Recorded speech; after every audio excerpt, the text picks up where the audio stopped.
اچھا وفاقی حکومت سے تو یہ دہرانا بند کر دیا, ہمیں نہیں پتا کہ ان کے پاس اختیار بھی ہے اس کا نہیں ہے, لیکن ایک اچھی بات یہ ہوئی کہ ان آفیسز کے بغیر ہم نے جینے کا وہ طریقہ سیکھ لیا ہے یہ, اور آفیسز ہمارا حق ہے, اگر ہم پہ پابندی نہیں ہے تو آفیسز ہمارے پاس ہونے چاہیے, ہمارے تھے جینوئن آفس تھے, ہمارے خریدے ہوئے آفس تھے, لیکن آفیسز کے نہ ہونے سے MQM کمزور ہو سکتی ہے, یہ غلط فہمی ہم نے دور کر دی. صحیح, تھوڑا سا آگے بڑھتے ہیں. کل فواد چودھری صاحب ہمارے پروگرام پہ تھے, آپ انٹرویو دے رہے ہیں ایک آدھ دن سے, اور آپ نے جو اپنے تحفظات ہیں آپ کی جماعت کے, خاص طور پہ یہ جو EVM ہے اور یہ جو انتخابی اصلاحات ہے اس حوالے سے بات آپ کر رہے تھے. یہی سوال میں نے پوچھا کہ بھئی آپ اپنے اتحادیوں کو کانفیڈنس میں کیوں نہیں لیتے جس طرح سے وہ چاہتے ہیں. اس کا جواب چودھری صاحب نے یہ دیا کہ 2 وزراء ہیں MQM کے اس کابینہ کے اندر, اور وہ تمام وقت بالکل اپ ڈیٹڈ تھے. ذرا سن لیجئے, پھر میں اس پہ آپ کو رد عمل چاہوں گی. جی, یہ جو EVM کا یا جو اسپیشلی آئی ووٹنگ کا ہے, اس کے تو انچارج امین الحق صاحب ہیں جو کہ MQM کے وزیر ہیں. اس کی جو ڈرافٹنگ ہوئی ہے وہ فروغ نسیم صاحب نے کی ہے کیونکہ وہ لا منسٹر ہیں. سو MQM تو ایکچولی یہ جو تمام انتخابی اصلاحات ہیں ان کی اس وقت اگر کوئی ٹرولی کسی نے یہ اصلاحات بنائی ہیں وہ تو MQM نے بنائی ہے. جی خالد صاحب, انچارج آپ کی جماعت کے وزیر, ڈرافٹنگ کرنے والے فروغ نسیم صاحب, مطلب وہ تو کہتے ہیں کہ آپ تو بڑے انوالوڈ ہیں اس میں, اب اس وقت لاسٹ منٹ پہ آپ کو اعتراضات ہیں. اچھا 2 باتیں, ایک تو یہ کہ میرا خیال ہے یہ جو مشین بنی ہے یہ انفارمیشن ٹیکنالوجی اور کی منسٹری نے نہیں بنائی ہے. جی, شبلی فراز صاحب کی نے, منسٹری نے, ٹیلی کام کی منسٹری نے بنائی ہے, یہ بنائی سائنس اینڈ ٹیکنالوجی کی.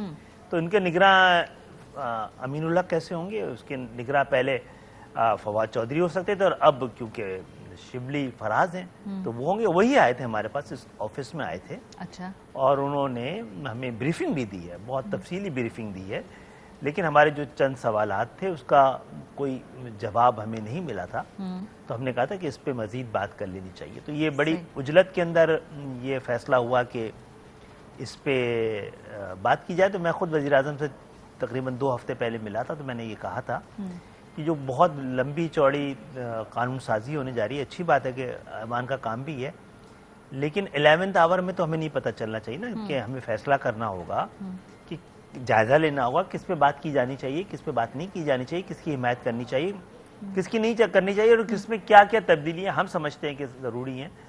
تو انہوں نے اس پر ایک میٹنگ رکھی تھی, اور باقی معاملات میں ہمارے, کیونکہ ہم مطمئن ہوئے کچھ چیزوں پہ, وہ 30-35 جو چیزیں تھیں اس سے ہمیں گزارا کہ ہم صحیح تھے, لیکن مشین کے حوالے سے ہمارا یہ کہنا ہے کہ بالکل نیک نیتی سے بنی ہوگی, لیکن یہ انتخابات تو پاکستان تحریک انصاف کو نہیں کرانا ہے, وہ بری حکومت کرائے گی. تو ہمیں ڈر یہ ہے کہ مشین جس کی پوزیشن میں رہے گی, جس کے پاس رہے گی, اس کے پاس یہ امکان ہے. میرا خیال ہے 15 یا 20 مشینوں پہ بھی اگر کوئی آلٹر کیا گیا, کوئی گڑبڑ کی گئی, تو بڑے فیصلوں پر اثر انداز ہو سکتی ہے. صحیح, یہ ہم حکومت ہمارا سے, ہی مسئلہ نہیں ہے. ہم حکومت سے پوچھا میں نے کہ بھئی یہ بار بار اگر مشاورت کی بات ہوتی ہے تو آپ کیوں مشاورت پہ تسلی بخش جواب بھی دیتے, تو وہ کہتے ہیں جی آن بورڈ ہوتے ہیں آپ, تمام میٹنگ سے بات چیت میں متفق ہوتے ہیں, لیکن اس کے بعد یہ ہوتا ہے کہ چونکہ کچھ آپ کو جو کچھ اعتراضات ہوتے ہیں, وزیر اعظم سے ملاقات کرتے ہیں, وہاں پہ بھی آپ صحیح کہتے ہیں کہ جی ہم آپ کے ساتھ ہوں گے. یہ فواد صاحب نے کہا, ذرا سن لیجئے, لیکن باہر آ کے آپ لوگ ایک مختلف پوزیشن لے لیتے ہیں. کیا مشترکہ اجلاس سے پہلے آپ لوگوں نے رابطہ کیا تھا کاف لیگ سے علیحدہ, MQM سے علیحدہ, ان کو اعتماد میں لیا تھا, انہیں بتایا تھا کہ ہم یہ کرنے جا رہے ہیں؟ پہلے میٹنگ میں دونوں پارٹیز نے آ کے وزیر اعظم صاحب کو تو یہ یقین دلایا تھا, شاہ محمود قریشی صاحب تھے, میں تھا, اسد صاحب تھے, اور باقی لوگ تھے, ان کو میں تو انہوں نے یقین دلایا تھا کہ یہ جو بھی اصلاحات ہیں وہ پارٹیز جو ہیں وہ اس کے پیچھے کھڑی ہیں اور وہ ووٹ کریں گی. جی آپ لوگ تو ساتھ تھے, وہ کہہ رہے ہیں میٹنگ میں آ کے آپ لوگوں نے اور کاف لیگ نے. نہیں, اگر میٹنگ کی تاریخ بتاتے, اگر یہ وزیر اعظم صاحب سے جو میٹنگ ہوئی تھی تو میں ہی تھا جس نے یہ کہا تھا کہ وزیر اعظم صاحب کوئی ایسا انتظام کیجئے کہ اتحادیوں کو جو لیجسلیشن ہونے جا رہی ہے اس پہ آپ بریف کریں. یہ میں نے ہی کہا تھا, جبھی تو یہ میٹنگ رکھی گئی تھی, اور اس پہ ہی مشین پہ دوبارہ بریفنگ دی گئی. ہمیں جو کراچی میں بریفنگ دی گئی تھی وہ ایک مشین پہ دی تھی, ایک طرز کی مشین پر. ٹھیک ہے, وہاں پر 2 مشینیں تھیں, وہاں پہ مزید 2 مشینوں کی بات ہو رہی تھی. تو کون سی مشین کام کرے گی, کیسے کرے گی, مجھے نہیں پتا ہے کہ اجلت کیا ہے اس پہ. ہم یہ کہہ رہے ہیں کہ ان مشینوں کو دیکھیں, ہم نے جب یہاں آئے تھے شبلی فراز, ہم نے کہا تھا آپ پاکستان انجینئرنگ کونسل کو یہ مشین بھیجیں, ٹھیک ہے, اور ان سے سرٹیفکیٹ لیں, ادارہ ہے پاکستان کا, تاکہ آپ پہ کوئی کل اعتراض نہ کر سکے. آپ ان 2 مشینوں کو کسی ضمنی انتخابات میں استعمال کریں, صحیح, بلدیاتی انتخابات میں اس کا کچھ انتظام کریں, تاکہ آپ پہ بھی دیکھیں. وہ کہتے ہیں کہ کیونکہ ہر بار انتخابات کے بعد شور مچتا ہے دھاندلی کا, تو اس مشین کی وجہ سے یہ شور نہیں مچے گا. یہ شور تو انتخابات سے پہلے مچنا شروع ہو گیا ہے نا. پھر آپ کو نہیں لگتا کہ اپوزیشن کا بھی کون کرے گا, شور کون مچائے گا؟ دیکھیں اپوزیشن بار بار کہہ رہی ہے کہ جلد انتخابات, ہاں کہ وہ کہہ رہے ہیں شاید جلد انتخابات ہونے چاہیے, جلد انتخاب ہو, تو وہ جو اجلت والی بات آپ کہہ رہے ہیں نا, وہ اجلت وہاں سے آپ سمجھتے ہیں جلد انتخابات کی کوئی امکانات ہیں یا یہ اس وجہ سے؟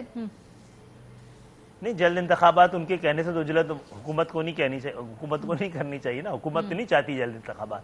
تو ہم یہ کہہ رہے ہیں کہ کیونکہ آپ انہی کے شور کا ہمیں اندیشہ ہے نا کہ جو ہارے گا وہی اپوزیشن ہوگی, وہ شور مچائے گی. صحیح, تو یہ شور تو پہلے سے اٹھنے لگا ہے, تو پری پول ریگنگ, پری پولی شروع نہ ہو جائے نا اس طرح کا کوئی امکان.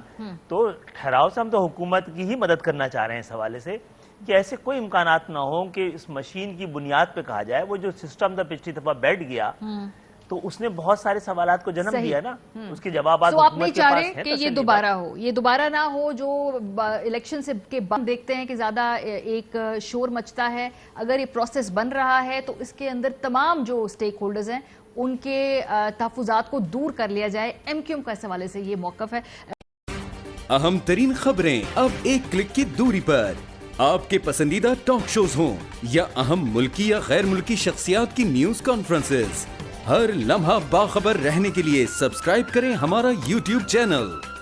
موسم کی صورتحال ہو یا کھیل کے میدان سے خبریں, اپنے موبائل فون سے ملکی اور بین الاقوامی اہم خبروں تک رسائی کے لیے ڈاؤن لوڈ کیجیے موبائل ایپ.